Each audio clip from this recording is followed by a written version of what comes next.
మాజీ మంత్రి నిరంజన్ రెడ్డి మీద జాగృతి చీఫ్ కవిత ఫైర్ అయ్యారు. ఆయన అవినీతి వల్లే వనపర్తిలో బీఆర్ఎస్ కు కోలుకోలేని దెబ్బ పడిందని దుయ్యబట్టారు.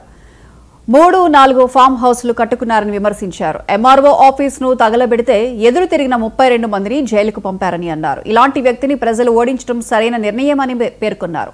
ఇంకోసారి తన గురించి పిచ్చి పిచ్చిగా మాట్లాడితే తాట తీస్తానని హెచ్చరించారు.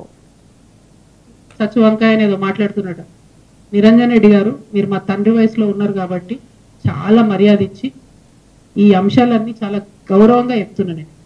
మీరు అక్కడ లోకల్ ఎంఆర్ఓ ఆఫీస్ కాలబెడితే కూడా చూసుకుంటూ ఉండిపోయారట. మరి అది ఒకవేళ నిజంగా కేసీఆర్ గారికి తెలిసి ఊరుకుంటే మాత్రం 100% అది తప్పు అవుతుంది, అది కరెక్ట్ కాదు. ప్రజలు మంచి తీర్పు ఇచ్చారు. ఇంకా ఇంకా బీభత్సమైన మెజార్టీతో కొట్టేది ఉండే మిమ్మల్ని. ఇంకొకసారి నా మీద ఎటువంటి మాట్లాడితే తండ్రి వయసు అని కూడా చూడము, పిచ్చి పిచ్చిగా మాట్లాడితే పుచ్చలేసిపోతా చెప్తున్నాను.